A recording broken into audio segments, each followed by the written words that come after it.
Muy bien, rápidamente resumimos lo que vimos la clase pasada, que fue poco, pero es, digamos, importante en programación. Empezamos a ver este tema de funciones. En este módulo completo vamos a ver funciones, módulos y archivos externos. Pero pues lo que alcanzamos a avanzar fue solo funciones. Entonces ahí cubrimos algunos aspectos. Primero, cómo crear una función, que siempre la vamos a crear. Yo abro por acá el apuntador. Acá estamos. Entonces siempre vamos a empezar para definir una función con esta palabra, def. Es una palabra reservada del lenguaje de programación para poder definir funciones. De hecho, def es de definition, para definir algo. Se utiliza no solo para funciones, sino para otras cosas, pero pues nosotros la vamos a estar utilizando exclusivamente para definir funciones. Entonces, escribimos def, luego acá vendrá el nombre de la función. En ese caso le llamamos fun, aquí la llamamos producto punto. El nombre de la función es libre, uno le puede poner el nombre que quiera a una función. Lo que sí no es negociable es que debe empezar con def. Def sí debe ir siempre antes y luego sí el nombre de la función y entre paréntesis los argumentos. Puede ser uno o pueden ser varios. Entonces eso va a depender de lo que yo quiera ingresar a la función para que se ejecute. Y como siempre, con cualquier estructura, dos puntos. Miren que estos dos puntos se los ponemos, por ejemplo, a los for. Al final se los ponemos a los while, se los ponemos a los if. Y ahora pues miren que también se los ponemos a las definiciones de las funciones. Entonces estos dos punticos es como que, bueno, defino algo y aquí en adelante voy a escribir qué va a hacer. Luego, al final de escribir todas las líneas de código que yo necesite, debo escribir la palabra return con el argumento o la variable que yo quiero que me devuelva como resultado esa función. Miren que eso es común a las dos funciones. Aquí hay un código, aquí pues son 3 líneas, aquí era una sola, pero al final siempre aparece el return con la variable que yo quiero que me devuelva. ¿Cierto? Eso es como a grandes rasgos como define una función. Vimos que los argumentos de la función, pues usualmente nosotros los pasamos así, de forma posicional. El primero es tal, el segundo es tal, el tercero es tal, pero también los podemos pasar por palabra clave, que ahí lo que hacíamos era decir explícitamente quién era Y y quién era X. Esto se utiliza mucho también en algunas funciones que ya no van a ser definidas por nosotros, sino funciones en general que se utilizan en Python. Y pues esto hace referencia a que yo el orden no me importa, sino que yo digo quién es quién. Y es 6 y X es 4, de forma tal que la función lo asimile de esa manera, quién es quién. Estas por defecto también lo vimos, y es que cuando uno define la función, le asigna un valor a una o varias de las variables, y entonces si yo no ingreso el valor para esa variable, pues por defecto toma el que yo le puse en la definición. Y este último de tamaño variable vimos que es cuando yo le pongo un asterisco a la variable. Y esa variable, pues lo que va a hacer es que puede recibir múltiples entradas dentro de una misma variable. Eso es como a grandes rasgos el resumen de lo que vimos en la clase pasada, que lo vimos con el detalle. Aquí lo vemos rápido porque pues, ya estamos haciendo solamente el resumen. ¿Qué vamos a hacer hoy? Vamos a tener una pequeña práctica de creación de funciones con estos dos ejemplos. Y luego pues continuamos con lo de la parte de cómo manejamos los módulos. Mira, imagínense que ustedes tienen que estar calculando muchas veces la acidez de una muestra de leche. Ustedes dicen, ve, no, yo no quiero repetir ese código tantas veces. El código que me calcula la acidez. Más fácil, voy a crear una función y la llamo muchas veces. Mejor. Entonces ese es el objetivo con este primer ejercicio que tenemos acá, que voy a señalar. Vamos a escribir una función que calcule la acidez de una muestra de leche usando los datos de titulación. Entonces, cuando uno va al laboratorio y titula una muestra, sea de leche o de cualquier otra sustancia, Pues no sé si ustedes han ido al laboratorio a hacer titulaciones. Ya han hecho titulaciones, ácido base,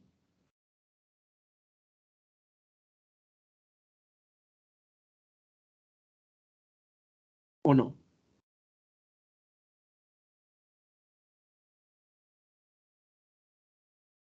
Sí, profe. Sí. Bueno, entonces ya saben de lo que les estoy hablando. Entonces vamos a generar un modelo de cálculo para ver entonces cómo puedo yo calcular la acidez en términos de esto que yo conozco. Yo sé cuánto volumen de NaOH me gasté para titular esa muestra, cuál era la concentración del NaOH. NaOH es hidróxido de sodio, ¿cierto? Por si de pronto no lo recordaban. Y pues la masa de la muestra que utilicé para hacer la titulación. Entonces vamos a hacerlo acá de una forma muy, digamos, muy paso a paso para generar nuestra fórmula. Entonces miren, este volumen gastado de NaOH voy a llamar V y este volumen va a estar en mililitros, ¿cierto? Ahora, esta concentración de NaOH, usualmente la concentración la va a llamar C y está en moles por litro, que la unidad de esto es la molaridad, ¿cierto? Moles por litro es molaridad. Entonces me dicen, vea, ese NaOH está al 0.1 molar. Entonces ahí voy generando las variables. Y la masa de la muestra la va a llamar M. Y esta masa de la muestra usualmente pues está en gramos, ¿cierto? Entonces, ¿qué vamos a hacer? Si yo multiplico volumen por concentración, multiplico volumen, que está en mililitros, por la concentración, que está en moles por litro, y yo tengo que pasar entonces o estos mililitros a litros o estos litros a mililitros. Podría ser pasar los litros a mililitros para poder cancelar. Entonces yo multiplico acá. Un litro son 1000 mililitros. 1000 mililitros. Entonces miren que yo ya puedo cancelar aquí algunas unidades. Mililitro con mililitro y litro con litro. ¿Cierto? ¿Qué me quedaron? Solo las moles. Entonces yo multiplico volumen por concentración, me dan las moles de NaOH que yo me gasté, porque estos son moles de... pero así no me da, ¿cierto? Moles de NaOH. Entonces yo tengo que seguir por acá, yo sé que una mol de NaOH, es una O mayúscula, me neutraliza una mol de ácido láctico. Y dice, ay, ¿por qué ácido láctico? Porque el ácido láctico es el ácido de la leche, ¿cierto? Ya listo, ya puedo cancelar moles de NaOH con moles de NaOH. Y hasta este momento entonces estoy en moles de ácido láctico. Ahora, voy a pasar esto a masa. Uno sabe que una mol de ácido láctico pesa ¿cuánto? Y ahí, ¿qué tiene que hacer uno? Buscar el peso molecular del ácido láctico. Entonces vamos a buscarlo. Internet uno llega por acá. Peso molar del ácido 90.08. Ya sabemos, 90.08. Entonces venimos por acá. ¿Dónde está? ¿Dónde está? Por acá. Entonces esto pesa 90.08 gramos de ácido láctico. De ácido láctico. Yo ya puedo cancelar moles de ácido láctico con moles de ácido láctico. Entonces hasta este punto voy en volumen por concentración dividido 1000 por 90.08. Y esto me está dando entonces cuántos gramos de ácido láctico hay en esa cantidad de muestra que yo analicé. Entonces, estos son gramos. Esta cantidad me está dando en gramos. Si yo, para terminar, multiplico por 100 y divido entre la masa de la muestra me va a dar el porcentaje de acidez, ¿cierto? Porque esto completo hasta acá, lo voy a señalar en amarillito, todo esto hasta acá me está dando gramos de ácido láctico. Si yo esos gramos de ácido láctico lo divido entre la masa de la muestra y lo multiplico por 100, me va a dar porcentaje. Entonces, aquí tenemos nuestro modelo de cálculo. Esto, todo completo, va a ser entonces el porcentaje de acidez de la muestra. En resumen, para quitarle unidades y dejar solo las variables, entonces, porcentaje de acidez va a ser entonces volumen por concentración por peso molecular dividido 1000 por masa de la muestra y arriba por 100. Este va a ser nuestro modelo de cálculo. Y ojo, miren las unidades de cada uno. Volumen en mililitros, concentración en molaridad y masa en gramos bueno, en gramos nada más. Entonces, ahí tenemos. Este va a ser nuestro modelo de cálculo. Este es el que debemos llevar a Python y poderlo trabajar. Entonces, ustedes me van a ayudar, porfa, con anotar este modelo en el cuaderno, si tienen por ahí donde apuntar, para luego ir a Python y poder implementarlo.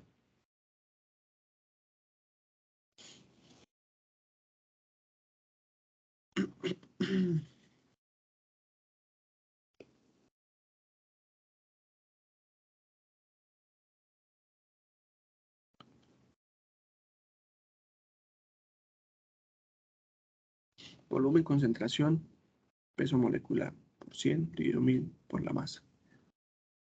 Bueno, voy a intentar recordarlo de todas maneras. De igual lo podemos dejar ahí. Bueno, sí lo tenemos, sí, por si acaso. Sí, listo. Vamos a abrir entonces el Spider. Recuerden que igual, si no quieren trabajar desde Spider, lo pueden hacer desde el Colab en Internet. Por si el Spider les vuelve muy lento el computador, lo pueden hacer tranquilamente desde el Colab en Internet y pues tampoco hay ningún problema.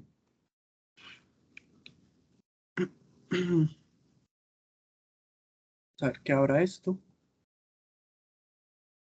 Y la idea es poder implementar esa función para llamarla las veces que queramos. Podría calcularle la acidez a un montón de muestras con esa misma función, sin tener que reescribir el código. Bueno, vamos a cerrar esto y vamos a empezar a escribir entonces nuestro código aquí. Como siempre, lo primero es guardarlo. Save as. Y lo voy a guardar entonces en la clase.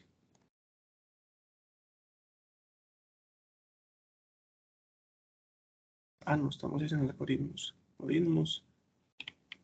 Ejercicio de Python. Aquí.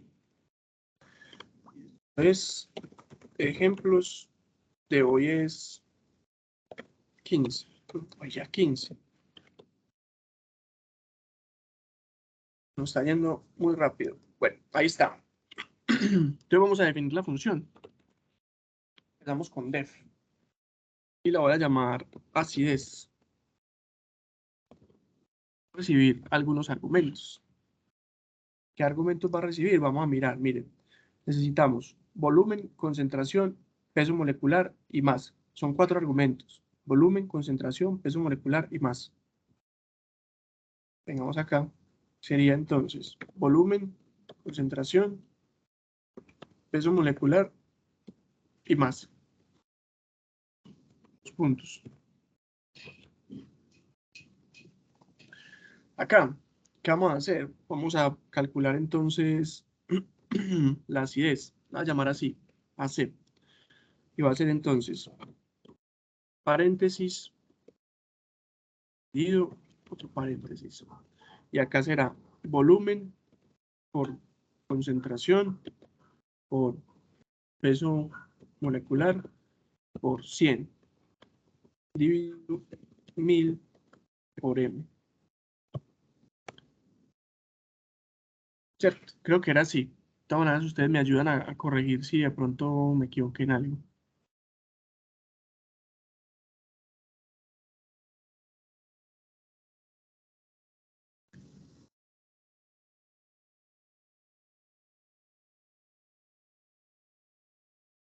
profe, así era.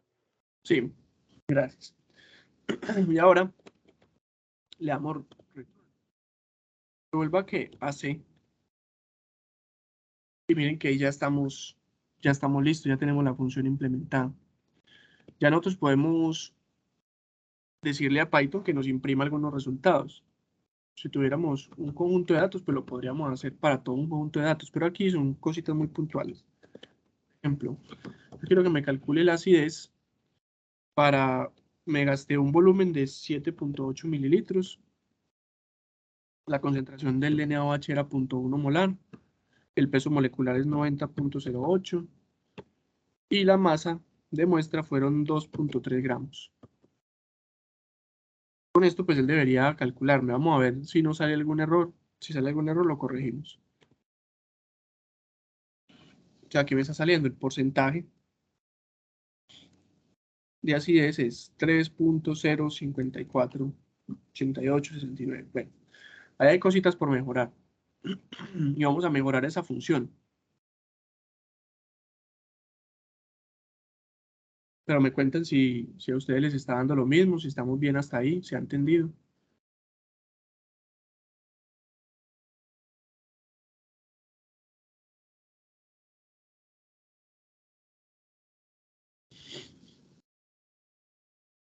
Yo miro por acá que hay nada, porque no tenemos variables. Muy bien.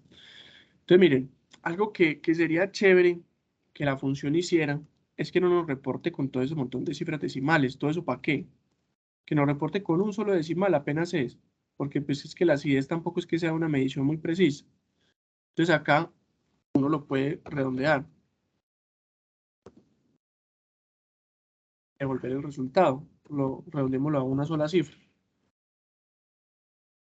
Que me retorne, pero el redondeo de A sea una cifra. Vamos a ver cómo nos queda.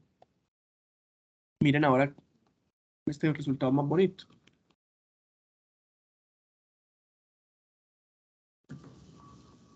Eso por un lado.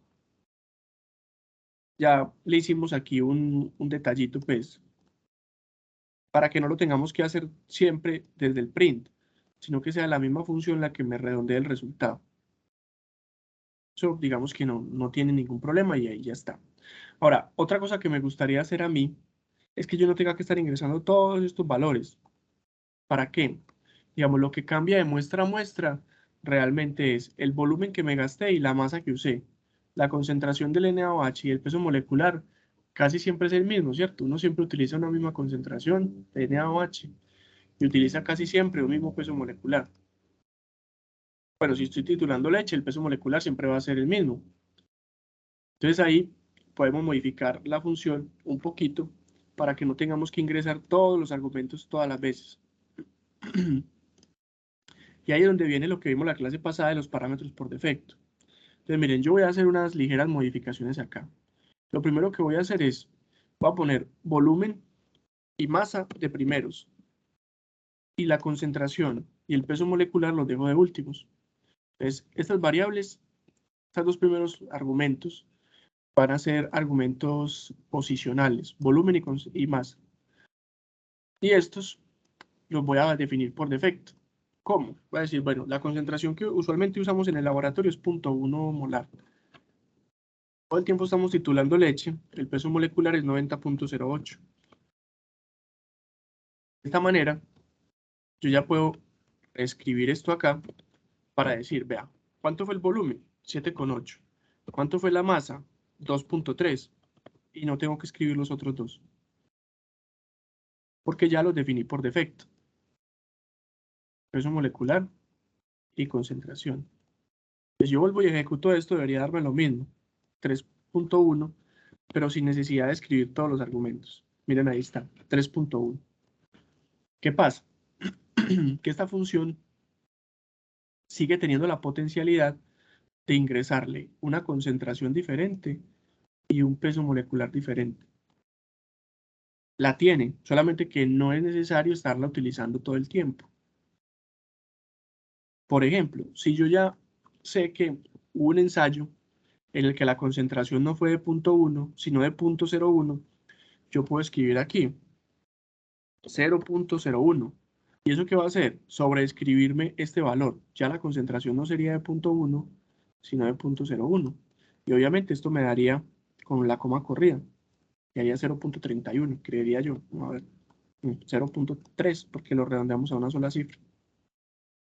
Miren que ahora me está utilizando este valor y no este que le pongo por defecto. Pero si yo no le doy ningún valor, él por defecto me va a tomar el valor que yo le haya asignado en la definición de la función. No sé si soy claro con esto de los argumentos por defecto. Lo mismo que el peso molecular. Profe, ¿cuánto fue que dio 3.1 la acidez? 3.1, sí. Oh, sí. Sí, te está dando lo mismo. Es que no me quiere abrir en el computador, estoy desde el celular y casi no veo. Ah, güey madre, déjame, yo lo intento poner como, hacerle más énfasis acá. Así mejor. Sí, no, ya lo hice. Sí, Gracias, sí. listo, no, con mucho gusto, Kate.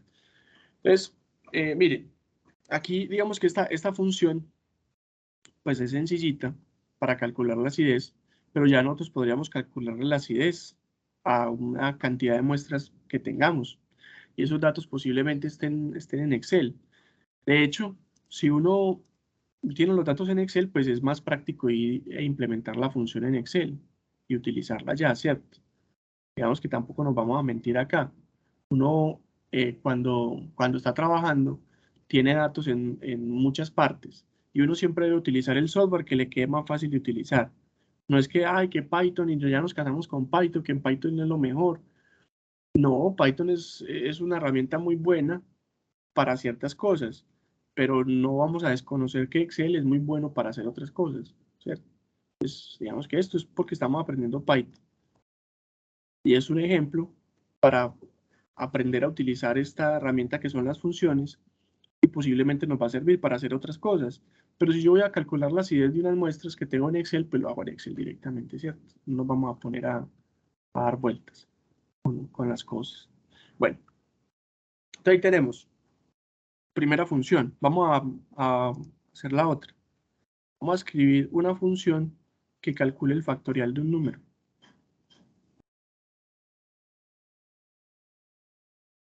¿Cierto? Vamos a hacer esta función. Pero antes de eso, pensemos un poquito, ¿qué es el factorial de un número? ¿Cierto? Factorial de un número, yo saco por ejemplo 5 factorial, es multiplicar todos los números desde el 1 hasta el 5. 1 por 2, por 3, por 4, por 5. Si yo cambio a 5 por n, que es un número cualquiera, entonces sería 1 por 2, por 3, y así continúa, por n menos 1, por n, ¿cierto? O sea, en general quedaría así. Entonces la invitación aquí con el factorial es a multiplicar todos los números enteros desde el 1 hasta n. Entonces miren, ¿cómo sería eso en el código? Yo lo primero que tengo que hacer es generar un rango de valores que vayan desde 1 hasta n. ¿Cómo generamos nosotros rangos de valores en Python? Con la función range, ¿cierto? Range nos genera rangos de valores. Y aquí va a tener sus argumentos. Entonces esta función range yo quiero que vaya desde 1 hasta n. Entonces miren, yo pongo desde 1 hasta n más 1. Desde 1 hasta n más 1. ¿Por qué? Porque yo quiero que arranque desde 1 y vaya hasta n. Pero como la función range nunca me toma el último elemento que yo le ponga acá, entonces tengo que ponerle más 1 para poder que efectivamente vaya hasta n. Y no hasta n menos 1. ¿Cierto? No sé si esto es claro. ¿Cómo vamos a generar esta lista de valores que está acá? 1, 2, 3, 4, 5, 6, hasta n. Entonces la vamos a generar con range. ¿Qué range precisamente sirve para eso? Para generar una lista de valores. Ahora, la pregunta es, ¿cómo los multiplicamos? Necesitamos multiplicar 1 por 2, por 3, por 4, por 5, por 6, por 7, por 8, por 9, y así hasta llegar a n. siendo n pues cualquier número. Entonces ahí nos va a ser muy útil la estructura for. Vamos a decir, para i, estoy escribiéndolo como si fuera, bueno, aquí, para i in range,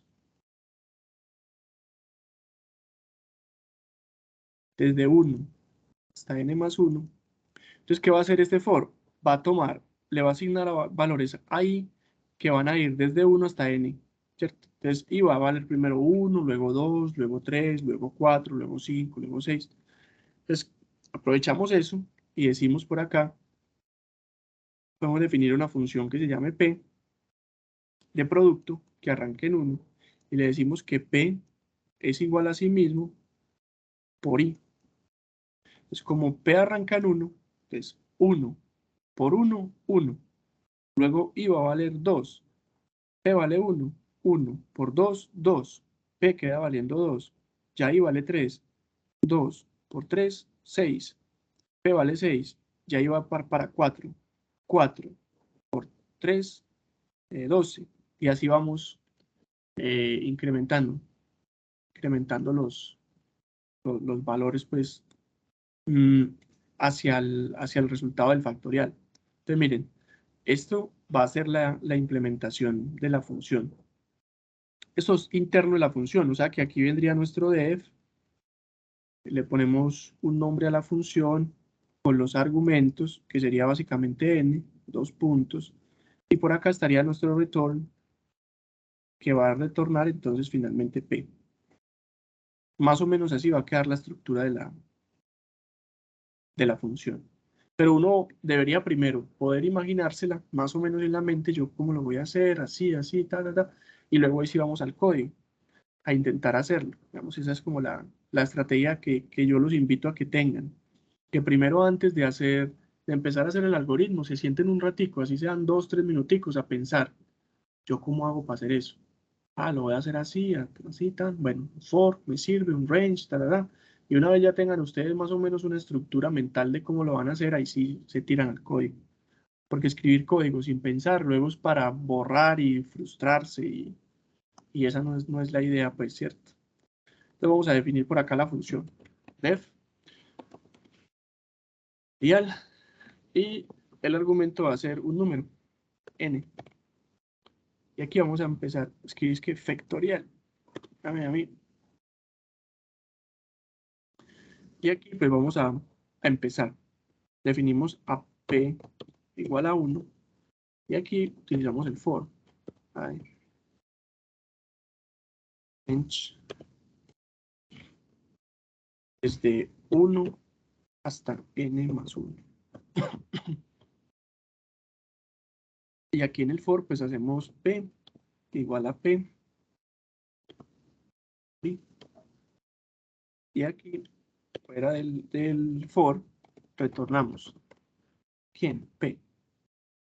Aquí ya estamos listos. Aquí podemos imprimir un factorial de algún número. Print factorial de, qué sé yo, de 5, por ejemplo. A ver qué nos va a resultar allí. Voy a ampliarlo un poquito para que Kate lo pueda ver bien. Aquí.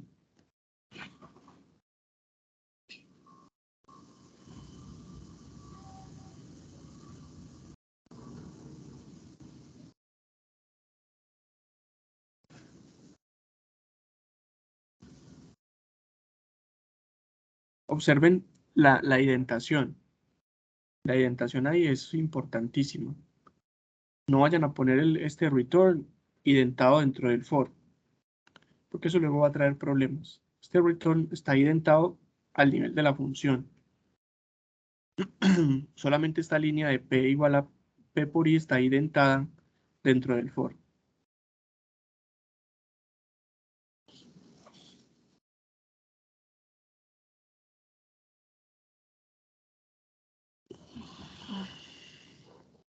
Uno esperaría que esto funcione, pero siempre hay que ensayarlo. Si no funciona, lo corregimos.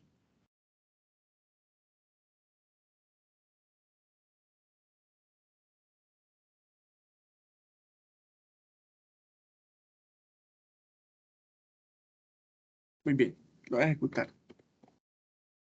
Miren, está dando 120, que es el factorial de 5, ¿cierto? Efectivamente, si uno calcula el factorial de 5, 120. Vamos a hacerlo por acá. 5, y por acá está el factorial. Yo lo había visto. Pues aquí está. 5 factorial. 120. Ahí está. 120, 120. Podría uno hacerlo para un número más grande, por ejemplo, factorial, tampoco sin exagerar, factorial de 15, porque ya se vuelven muy grandes. Es 1.3 por 10 a la 12. Vamos a ver el factorial de 15 aquí cómo lo hace. Miren, ahí está. Si uno le quita aquí los decimales, es lo menos que le tira, pero bueno, ahí está. 130, 767, 4368 y 3 ceros, que es por este 10 a la 3 acá. Ahí está, ¿cierto? Está calculando bien. El factorial crece muy rápido. Hay que multiplicar todos esos números hasta el 15, ya un número tipo ya muy grande. Miren ya cómo hemos implementado entonces el factorial. Y pues estamos utilizando las herramientas que hemos visto hasta el momento, ¿cierto? Porque pues range ya lo vimos en clase, sabemos cómo usarlo. El for lo vimos en clase, sabemos cómo utilizarlo. Y lo estamos articulando con esto nuevo, que es generar una función. Entonces encapsulamos este código que calcula el factorial dentro de una función y ya la podemos llamar simplemente con el nombre de la función y el argumento. Todas las veces que queramos. Entonces esto ahorra un montón de código de aquí para abajo, si tuviéramos que reutilizar este pedazo de código muchas veces. Y esa es la idea de las funciones, poder reutilizar código y que el código nos quede más cortico. Bueno, hasta ahí cómo vamos. Bien, ¿alguna duda? Todo claro.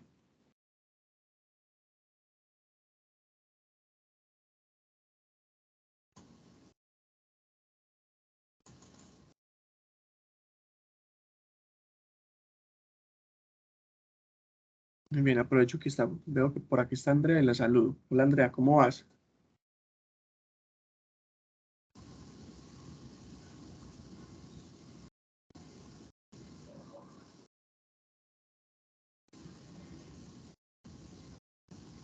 Hola, hola.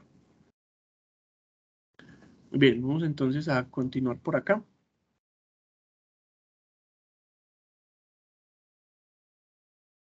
Vamos a seguir en otro tema, que es el manejo de las excepciones.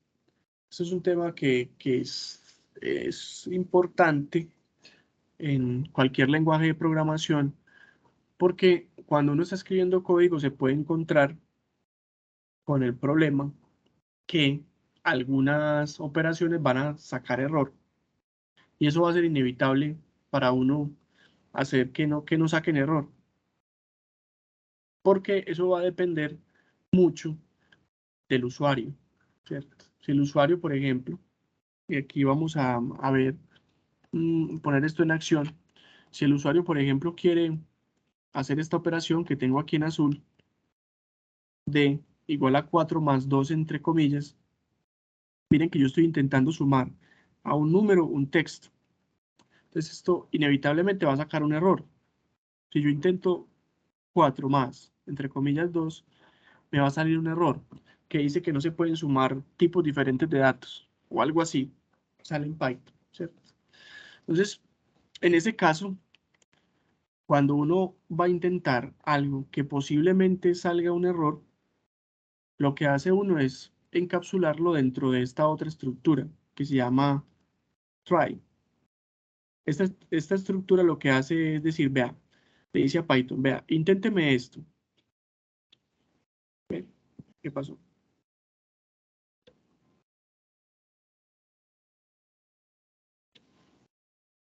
A ver, que volvamos. Ahí volví, ¿me escuchan?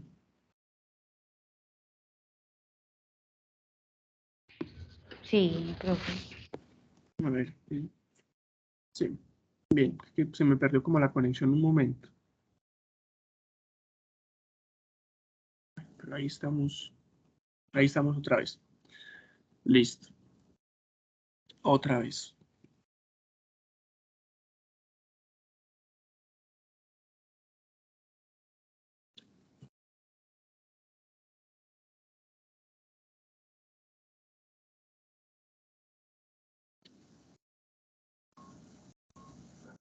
Otra vez me fui.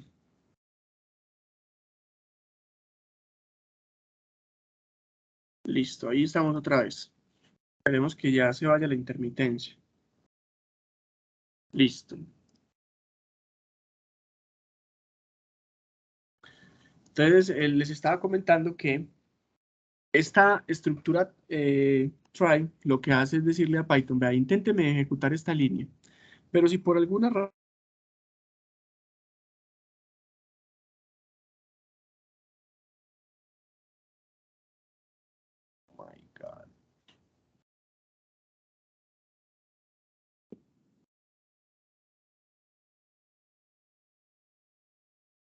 está muy inestable esta conexión. Voy a ver si con los datos del celular me va un poquito mejor. Espérenme, yo genero aquí el punto de acceso.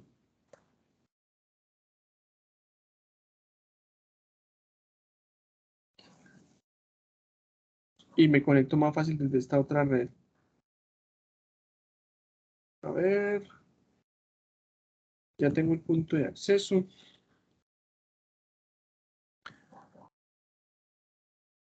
Esta.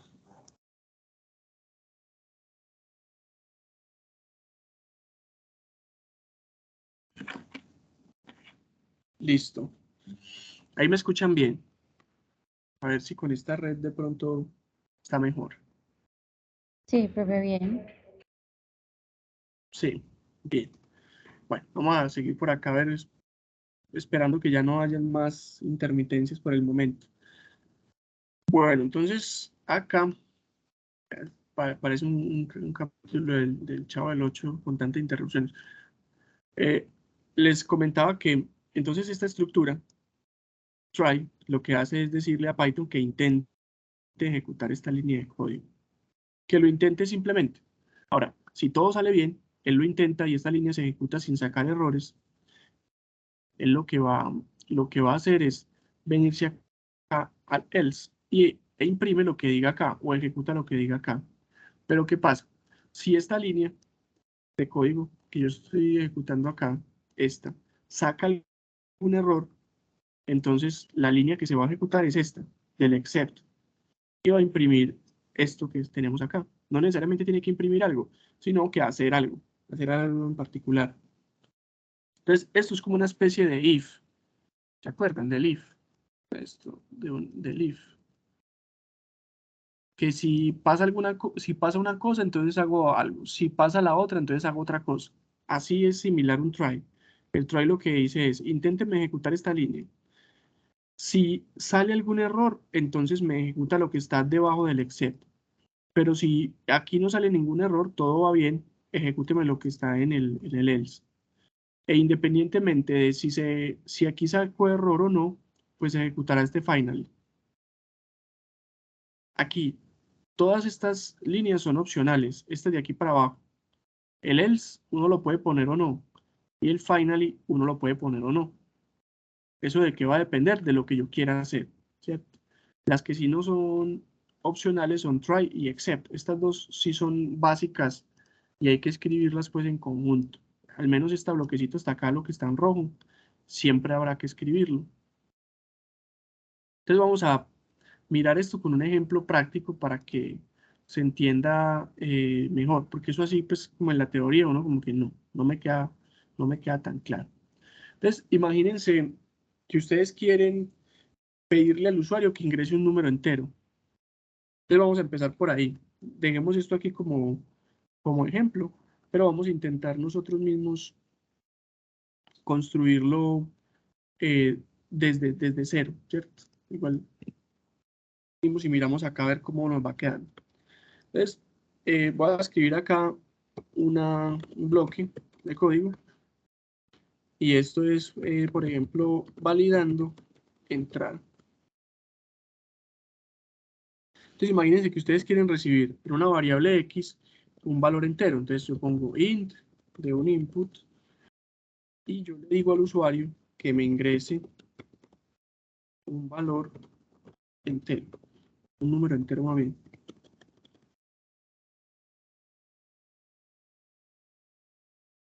En esta línea de código, muy sencilla, le dejo un espaciecito. Yo voy a borrar acá esta consola con control L y la voy a ejecutar. Entonces me dice ingrese un número entero. Si yo le ingreso un número entero, 3, le doy enter, pues ya me lo guardo acá en el variable explorer. Aquí está guardadito y ya no pasó nada. Todo salió muy bien. Pero ¿qué pasa si la persona se me distrae y al ejecutarlo, yo le estoy diciendo que me ingrese un número entero y aquí lo que me va a ingresar es un texto? Pues yo le estoy diciendo que me ingrese un entero, pero no falta, ¿sí? No falta el que se equivoque. Miren lo que va a pasar. Me saca error. Profe, Dime. que Mateo se conectó desde el celular, pues como que iba en el bus y que cuando llegó a la sala de cómputo no le da para ingresar desde el computador y ya como si salió desde el celular no puede entrar por ningún lado. Y a mí me pasa lo mismo, como estoy desde el celular no me deja entrar en el computador. Qué raro. Espérame. A ver, compartamos la invitación. Se la puedes enviar, porfa, para ver si puede entrar con este link. Listo. Gracias, Kat.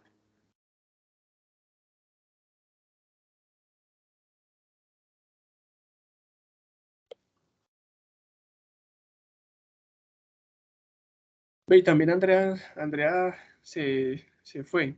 ¿Qué le habrá pasado?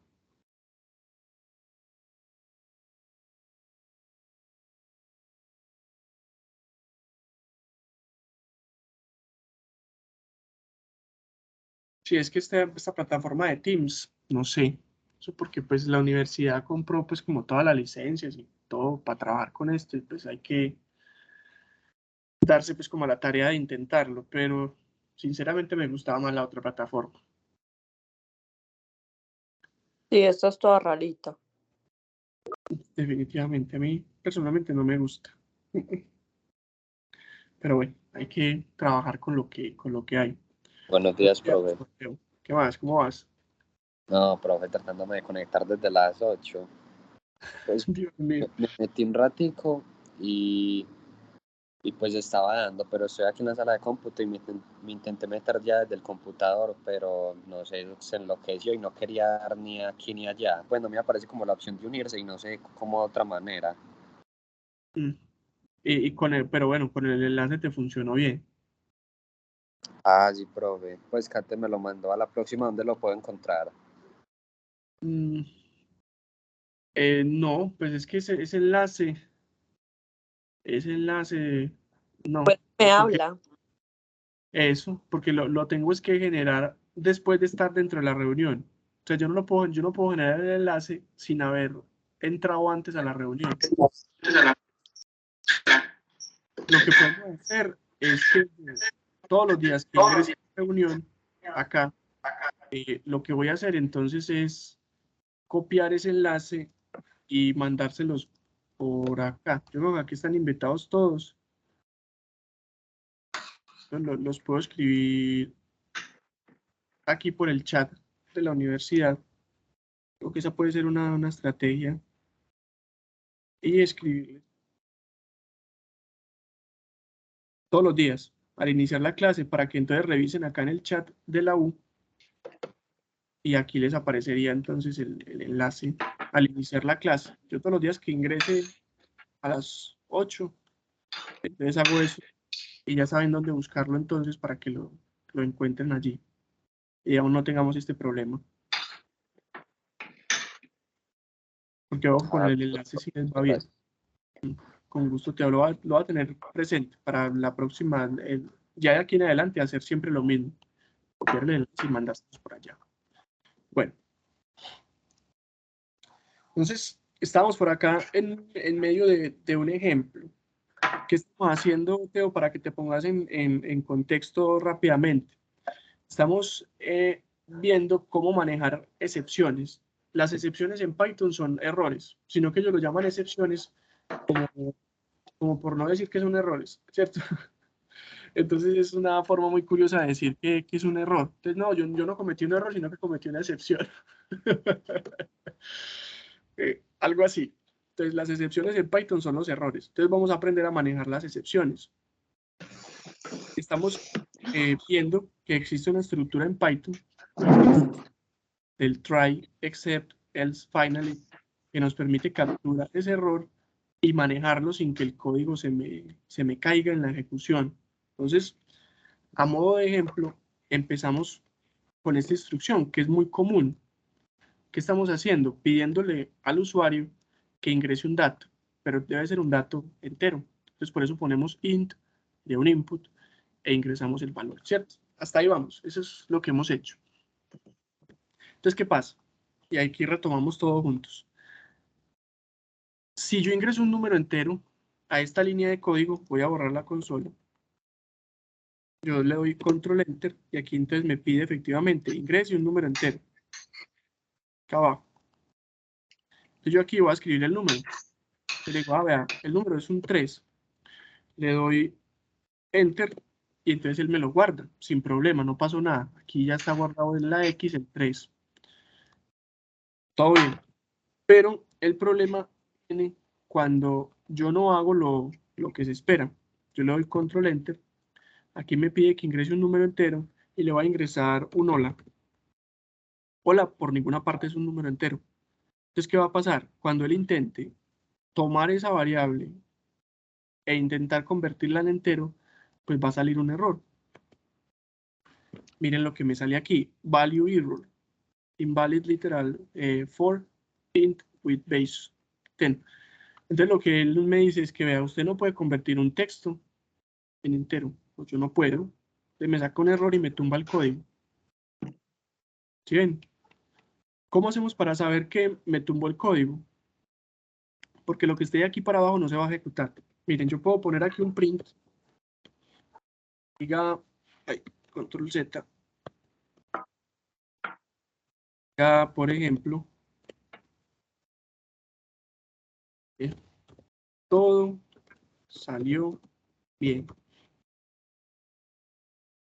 Borrar esto acá.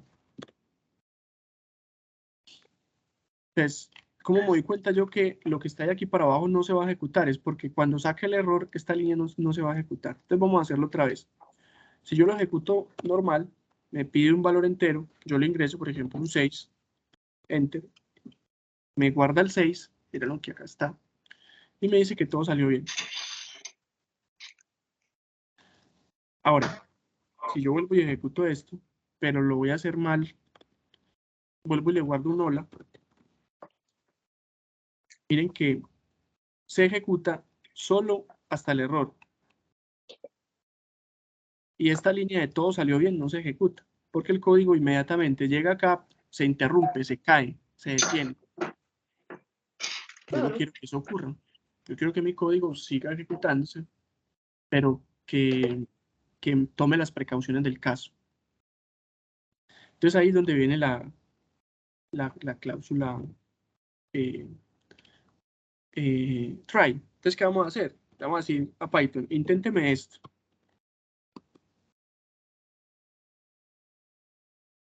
Algo sale mal, es decir, si sale algún error, entonces ejecúteme lo siguiente. Except. Entonces, vamos a imprimir aquí print. Recordamos al usuario que ingrese solo valores valores enteros. Como ingrese solo números, solo. Y podemos imprimir aquí. Salió mal.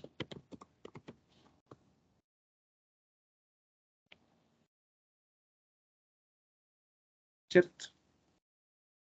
Y al final, pues igual esto se va a imprimir, porque esto está fuera del texto. Está fuera de este bloque del try. Entonces esto sí o sí se va a imprimir. Miren que ahorita no se imprimió esta última línea la línea 20, no se imprimió porque acá se cayó el código. Ahora, con esto que acabamos de hacer, ya le estamos diciendo al código que lo intente. Y si alguna cosa sale mal aquí, pues entonces ejecúteme estas 2 líneas de código. Ups. Alguien intenta ingresar. ¿Qué pasó acá? Admitamos a Mateo por este lado. Listo. A ver qué más por aquí en el chat. Andrea, sí, eso está presentando como problemas hoy. No sé qué será que tiene. Pero bueno, menos mal ya estás otra vez acá. Listo. Entonces vamos a ejecutar esto. Voy a borrar la consola para que esté así limpiecita. Y lo voy a ejecutar. Control Enter. Otra vez, voy a ingresarle un número entero normal para ver qué pasa si todo sale bien. Por ejemplo, un 8. Le doy Enter y me dice, bueno, todo salió bien. Si ven, cuando yo ingreso un número bien, estas 2 líneas de código no se me ejecutan. Si ven, no me imprimió ni ingresé solo valores enteros ni salió mal. Imprime. Hace esto, se salta totalmente todo esto, el except, y viene hasta esta línea y la ejecuta. En el caso de que las cosas hayan ido bien, ¿cierto? Ahora vamos a hacerlo mal. Vamos a ingresarle aquí un texto para ver qué ocurre. Voy a darle control L y lo vuelvo a ejecutar. Con control Enter acá. Entonces aquí voy a ponerle otra vez un hola. Y lo voy a dar Enter. Entonces miren que ahora sí me ejecutó estas otras líneas. Ingresé solo valores, solo números enteros, salió mal. Y esta línea sí o sí me la ejecuta, todo salió bien. Porque ya el código no se me cae. Antes esta línea no se ejecutaba porque simplemente el error sacaba ahí un mensaje en rojo súper largo, pero ahora ya no. Ahora, si esto no funciona bien porque saca un error, me ejecuta estas líneas y me tira para acá, a esta última, pero el código ya no se me cae. Para hacer esto un poco más funcional, vamos a completarlo como está acá. Miren, ya hemos hecho una partecita, que es el try y el except. Ahora hagamos esta parte, el else. Vamos a ver para qué nos va a servir, esa parte. Pues, aquí, que ya habíamos escrito aquí, se guardó exitosamente el valor.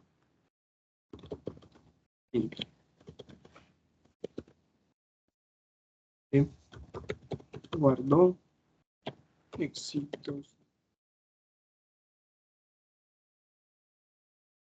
Entonces voy a borrar esta, que ya no la necesitamos, y voy a borrar esta que está como redundante allí. Entonces, miren, este else se va a ejecutar si esta línea no saca error.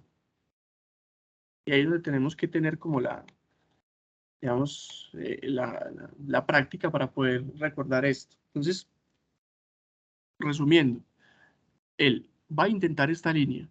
Aquí puede ser una línea o pueden ser varias líneas, ¿cierto? En el try, pues no necesariamente tiene que ser solo la línea 15, podrían ser muchas líneas más. En todo caso, hay alguna de esas líneas que posiblemente saque un error. Aquí lo hemos simplificado a una sola línea. Entonces, él lo intenta. Si aquí saca error, la línea 15 saca error, ¿el qué va a hacer? Va a ejecutar lo que esté bajo el except. Entonces no ejecutaría la línea 17. Si acá la línea 15 no saca error, él me va a ejecutar la línea 19 después, que sería la de se guardó exitosamente el valor. ¿Cierto? Entonces esto en sí uno lo puede ver como si fuera un if, como si fuera un si. Entonces, si esto sale bien, me ejecuta el else. Y si esto sale mal, me ejecuta el except. Es una especie de sí, pero es un sí que captura errores. Un sí convencional no lo hace. El try sí lo hace. Entonces vamos a volverlo a ejecutar para que miremos cómo está funcionando. Entonces, control L. Voy a ingresar un número bien, 9. Entonces debería ejecutarme al final esta línea. Vamos a ver si sí. Miren que se ejecuta esa línea. Se guardó exitosamente el valor. Porque aquí salió bien, ¿cierto? Le guardé un número que sí era, no sacó error. Ahora, si yo lo vuelvo y lo ejecuto, pero le ingreso otra vez el hola, que está mal, miren lo que me sale. Ingrese solo números enteros. Me ejecutó el except. Y ahí vemos claramente cuando se ejecuta entonces uno y cuando se ejecuta el otro. Miren, acá está. Si ingreso un valor bien, se me ejecuta el else. Y si ingreso un valor mal, se me ejecuta el except. ¿Cierto? Ahora, para terminar este ejercicio, si nosotros queremos obligar al código a que no se detenga jamás, a menos que le ingrese un valor bien, nosotros podemos encapsular este pedazo de código dentro de un while. Podemos decirle while, y aquí podemos definir una variable que solamente se vuelva falsa en caso de que todo salga bien. Entonces podemos definir una variable como, por ejemplo, decirle condición, variable condición. Y esta condición, originalmente, debemos decirle que es verdadera. Es condición, aquí es condición, la definimos como verdadera. Entonces, mientras la condición sea verdadera, ¿qué vamos a hacer? Entonces esto hay que identarlo dentro del while. Y mientras la condición sea verdadera, va a repetir esto una y otra y otra y otra vez. Entonces, ¿qué va a hacer? Intentar escribir, ingresar un valor entero. Si lo ingresa mal, viene aquí y me imprime esto, ingresa solo números enteros y se devuelve acá. Y lo vuelve y lo ejecuta, devuelve y lo ejecuta. Mientras lo ingrese mal, lo va a dejar dentro de este bucle. Ahora, en el caso de que lo ingrese bien, aquí me ingresó un número entero bien, ¿qué debería hacer yo? Imprimir esto, se guardó exitosamente el valor y aquí cambiar la condición a falsa.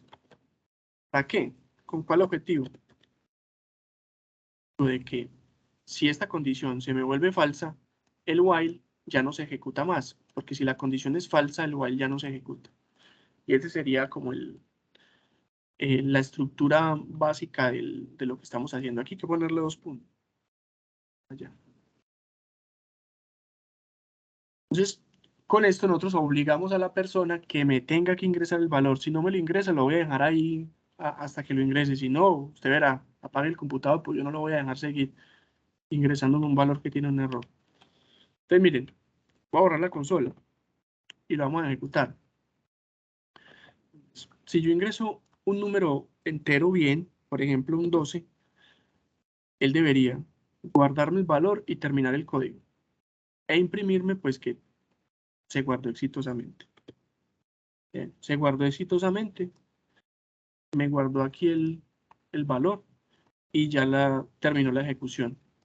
Lo que pasaría normalmente si yo guardo bien el valor.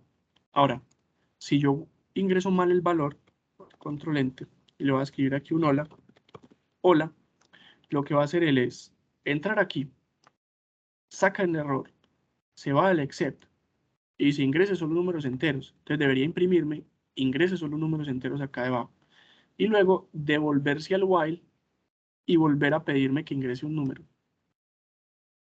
Entonces me saca este mensaje, ingrese solo números enteros, y luego debería decirme de nuevo que ingrese un número entero y pedírmelo en la consola. Entonces vamos a ver si sí. Si ven, me dice, ingrese solo números enteros, me ejecutó esta línea. Y luego me está pidiendo otra vez que lo ingrese. Si yo vuelvo y me equivoco y le digo, ¿qué hace? No me va a dejar. Y vuelve y me pide el número. Y ahí me va a dejar. Si yo no ingreso el número entero que me está pidiendo, no me va a dejar seguir. Yo le digo, déjame seguir. No me deja seguir. Hasta que no le ingrese un número entero. Ahora le ingreso, por ejemplo, un 23, le doy enter y ya me dice, se guardó exitosamente el valor y me lo guardó acá y ya sí me deja seguir con el resto del código, ¿cierto? Eso es una forma, digamos, de evitar que el código se ejecute a menos que las variables que yo quiero que me ingresen sean las correctas. Y lo hemos logrado gracias a la estructura try, except, else. Miren que el finally no lo hemos utilizado porque no lo necesitamos. De hecho, si no necesitáramos el else, podríamos prescindir de él. Ahorita, inicialmente no lo teníamos e igual se ejecutaba. Pero aquí sí que lo necesitamos para poder cumplir con este objetivo. Y así, digamos que uno captura los errores comunes que van a poder ocurrir dentro de un código. Que este es uno de los errores comunes. ¿Qué otros errores comunes existen? Por ejemplo, el hecho de que pueda existir una división entre cero. Si yo estoy haciendo una operación en la que el denominador se pueda volver cero, debería intentar hacer una cláusula de estas para capturar ese posible división entre cero. Otra excepción que puede ocurrir es raíces de números negativos, que va a sacar error también. Entonces, si yo tengo una raíz por ahí, debería capturar ese error con una cláusula de estas y pues evitar que el código se me caiga. Obviamente eso uno al principio no lo coge, sino que uno lo ejecuta, se le cayó con un error y uno ya mira dónde fue y ya luego es donde corrige después, ¿cierto? Después de haber escrito un código básico, uno ya luego va corrigiendo este tipo de cosas. Bueno, vamos a seguir por acá. No sé si tienen alguna duda respecto a esto que acabamos de ver. Estamos bien con lo de los manejos de las excepciones.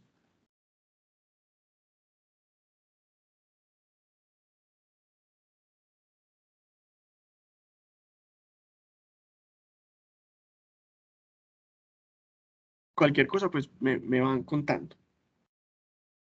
Ahora vamos a ver algunos métodos para manipular cadenas. ¿Qué son las cadenas? Son texto, ¿cierto? Así se llaman los textos en Python, se llaman cadenas. Y lo llaman cadenas es porque, pues, precisamente cuando uno escribe un texto en Python es una cadena de valores. Y miren aquí, por ejemplo, yo escribo el número es, dos puntos, espacio. Entonces esto es un montón de caracteres que van a estar encadenados. Empieza con una E, luego una L, luego un espacio, luego una N, una U con tilde, M, E, y así sucesivamente. Entonces esto es como si fuera una cadena de caracteres, pero lo llaman cadena. Entonces cuando uno manipula esas cadenas en Python, existen varios métodos que nosotros podemos utilizar para manipularlas. Miren, para empezar, el tipo de variable en Python para las cadenas es este. Es str, pero eso ya lo sabíamos, ¿cierto? Pero vale la pena recordarlo. ¿Uno cómo puede saber el tipo de una variable? Con esta instrucción, type. Si yo escribo type y pongo entre paréntesis la variable, me va a salir el tipo de variable que es, sea int, que sería entero, sea float, sea str, me va a salir si de pronto es una variable tipo range, si es una lista, si es una tupla, si es un diccionario, me va a salir aquí así, en la instrucción, ¿cierto? Entonces esto es una forma, digamos, práctica de validar una entrada también en Python antes de utilizarlo. Una cosa que yo puedo hacer es convertir otros tipos de variables a texto. Y eso ya lo hemos utilizado. Nosotros hemos utilizado esta función str para convertir, por ejemplo, un número en texto y poderlo concatenar, como es el caso de este ejemplo que tenemos acá. Por ejemplo, nosotros decimos que x es igual a 5. Entonces, x no sería un texto, sería un entero. Para poder yo concatenarlo a un texto, que sería este texto que tenemos acá, y yo lo concateno con este más, ¿qué debo hacer? Debo convertir esa x, que es un número, en texto. Y lo convierto a través de la función str. ¿Cierto? Si yo intentara concatenar esto sin haberlo convertido a texto, me va a sacar error. Vamos a intentarlo en Python para que miremos que es efectivamente así. Voy a salirme de acá, ir a Python y genero un nuevo módulo, una sección, perdón. Sería manejo de cadenas. Entonces hagamos ese ejemplo que está allá. X minúscula a la 5. Y ahora yo voy a intentar concatenar eso. Voy a decirle imprímame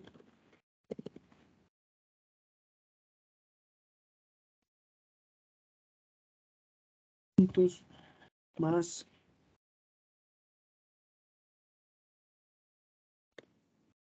que X es un número entero y esto es un texto. Entonces lo voy a intentar ejecutar así y vamos a ver que va a sacar un error. ¿Sí ven? Me dice can only concatenate str con tu str. O sea, no se puede encadenar con un entero. Lo que está diciendo aquí es que yo solamente puedo concatenar cadenas con cadenas. Entonces, ¿qué tengo que hacer? Convertir esto en una cadena. Y lo convertí en cadena. Y ahora sí que me saca el resultado. El número es 5. ¿Sí? Eso es importante pues tener en cuenta que yo, para concatenar cadenas de texto, que las concateno con el más, pues lo tengo que hacer de esta forma. Si yo quiero evitar hacer esto de esta forma, yo lo puedo hacer como lo hemos hecho ya muchas veces, y es decir así. Es dos puntos, abro llaves, cierro llaves, punto format, X. Entonces van a escribir exactamente lo mismo, pero son opciones. Si yo lo quiero hacer con el más, tengo que convertir los números en texto de esta manera. Si yo lo voy a hacer con el punto format, miren que yo no tengo que convertir el número en texto. Él lo hace automáticamente. Tengo que dejar estas llavecitas aquí donde quiero que me escriba el número. Entonces son formas diferentes de hacer lo mismo. Miren que ambas líneas de código me imprimen exactamente lo mismo. Pero son opciones. Y esas opciones ustedes las van a ver cuando estén escribiendo código y busquen en internet. Entonces luego no se van a confundir, porque van a saber que son dos formas de hacer exactamente lo mismo. Bien. Continuemos por acá otro momentico.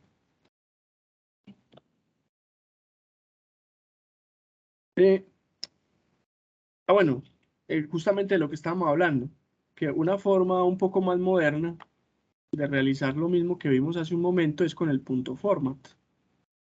Y esto sí que lo hemos utilizado. Entonces aquí si uno dice que los números son este y este, entonces aquí me pondría el 5, ¿cierto? En tiempo de ejecución, cuando me imprima esa variable, aquí en lugar de estas llaves me pondría un 5 y aquí en lugar de esta llave me pondría un 10. Eso es el objetivo de las llaves, dejar los espacios para las variables.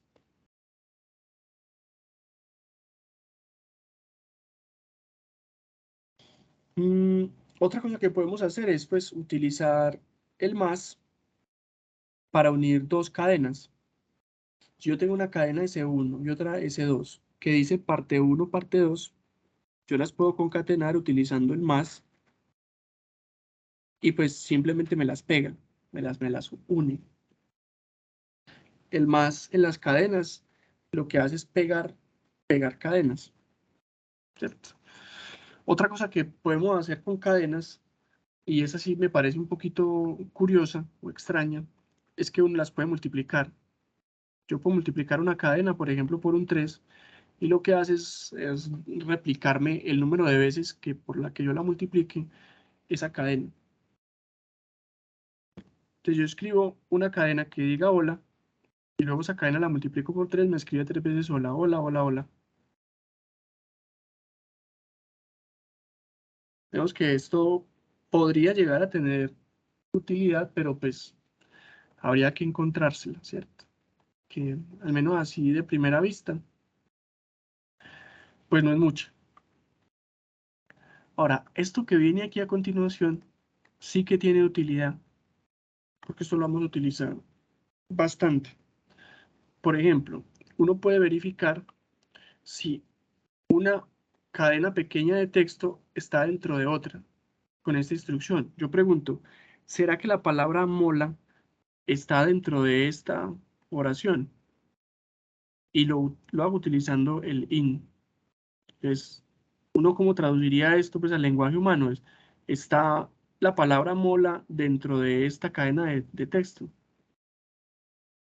Entonces, si está, dice que es verdadero, y si no está, diría que es false. Vamos a ver algunas de estas cositas en acción en Python. Vamos a pegar algunas cadenas, vamos a multiplicarlas y a mirar si un texto está dentro de otro. Y con eso terminamos por el día de hoy. Voy a ir por acá. Digamos que yo tengo acá lo siguiente. Voy a generar otra seccioncita. Vamos a saludar a una persona. Entonces yo voy a definir a X como un input. Bueno, voy a llamar el nombre. Y el nombre, pues lo vamos a ingresar a través de un input. Input.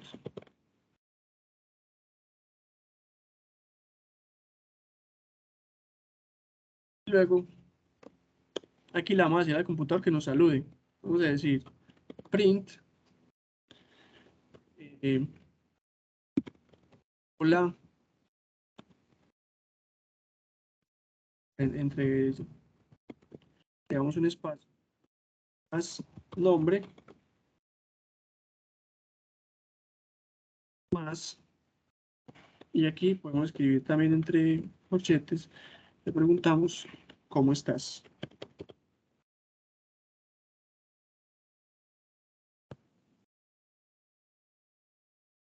Entonces este código lo primero que nos va a pedir es que ingresemos un nombre y luego va a imprimir esta cadena de texto. Vamos a ver, voy a borrar esto. Y voy a ingresar un nombre. El nombre, por ejemplo, Andrés. En lo que sale, hola Andrés, ¿cómo estás? Ya lo vemos en ejecución.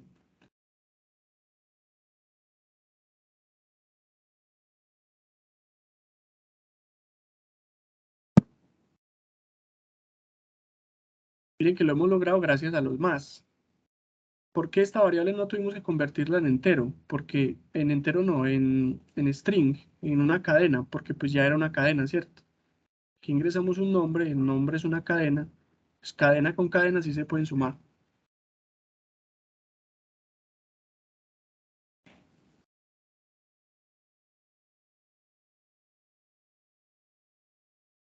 Muy bien. Ahora, yo por ejemplo, ese nombre lo puedo multiplicar varias veces. Entonces yo puedo decirle print nombre por 5. El nombre. Pongámosle, el nombre de esta persona va a ser Sofía. Entonces, hola Sofía, ¿cómo estás? Sofía, Sofía, Sofía, Sofía. Lo puso 5 veces, porque eso es lo que hemos dicho acá, que lo haga 5 veces. Y ahí están las 5 veces. ¿Cierto? Esto pues yo no le encuentro mucha utilidad por el momento, pero llegará a un punto en que de pronto uno diga, ve, yo necesito duplicar o replicar muchas veces una cadena de texto y pues lo quiero hacer, ¿cierto? Por ejemplo, aquí podríamos volver a ejecutar esto y hacer callar a una persona. Digamos que la persona se llama H y aquí podríamos modificarlo para que diga S más y aquí podríamos ponerle más. eh,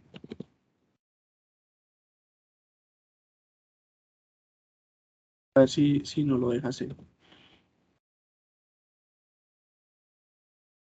Está sacando error, parece que no.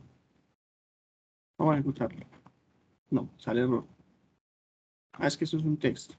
Claro, yo le iba a poner sin la llavecita, pues cómo me lo va, sin signos de admiración. ¿Cómo se llama esta? Las comillas, ¿cómo lo va a hacer? Okay. Eso no lo puede hacer así, que lo repita no 5, sino 10 veces. Y aquí, pues, lo va a detener, lo vuelvo a ejecutar. La persona se llama S. Aquí se llama, voy a borrarlo, a ver, que se llame H. Se llama H. Y ahí, por ejemplo, nos mandó a callar. Entonces, pues digamos que la aplicación de esto no le encuentro mucho, pero pues aparte de jugar con eso, ya digamos que uno puede de pronto tener en algún caso algo práctico. Y miremos esta última, que puede ser interesante. Yo quiero saber si dentro de una cadena de texto hay alguna palabra en específico que yo estoy buscando. Y me imagino que en eso se basarán los buscadores de palabras dentro de los PDFs, dentro de un Word y esas cosas que buscan palabras, ¿cierto? Con el control F que uno busca. Entonces yo puedo definir, por ejemplo, una cadena de texto que diga, que sea un texto más o menos larguito, que diga la primera ley de la termodinámica dicta que, algo así, un texto largo. Entonces yo quiero saber si en este texto habla acerca de la termodinámica o no. Yo quiero saber si dentro de este texto dice termodinámica. Entonces yo puedo imprimir y diga si la palabra termodinámica está dentro de ese. ¿Será que la palabra termodinámica está dentro de ese? Así podríamos interpretar esta pregunta. Si lo tengo que escribir igual, termodinámica. Entonces yo lo ejecuto.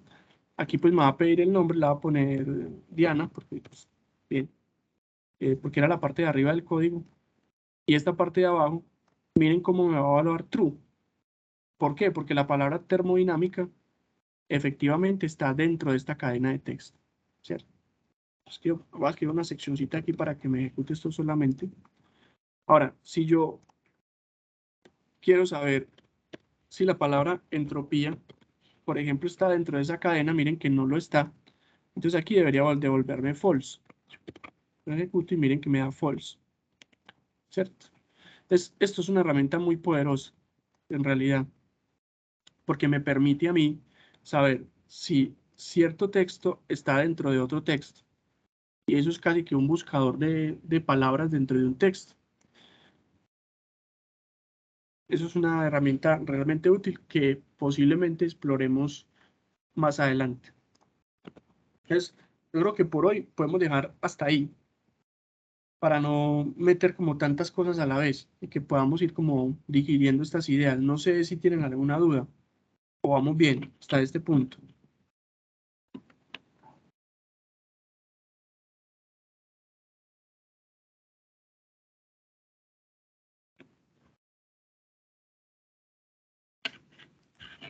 Profe, pues bien, pero como me tocó desconectarme, entonces hubo un pedazo que se me perdió, que casi no me vuelvo a conectar. Claro, sí. Pero bueno, digamos que ahí afortunadamente queda la grabación, le puedes echar un vistazo y ya luego nos podemos conectar en la asesoría y lo discutimos, lo podemos conversar o en la próxima clase para que, generemos pues como esa retroalimentación. No sé si te parece. Listo, profe. Y lo otro es, usted sí subió esta presentación, las presentaciones. Sí, subí hasta Sí. la última espérame, yo te digo. Ayer justamente la subí, me acordé de vos y yo dije, ay, ¿verdad que Andrea me dijo que subiera esto y ya le estoy quedando muy mal? Sí, hasta estructuras iterativas. Va, esta última no, porque no la hemos terminado, ¿cierto? Pero ya las que vimos totalmente sí están acá. Listo, profe, muchas gracias. Con mucho gusto. Listo, muchachos, nos vemos entonces el sábado, Dios mediante, que estén muy bien. Hasta luego. Chao, profe, gracias. Hasta luego. Gracias.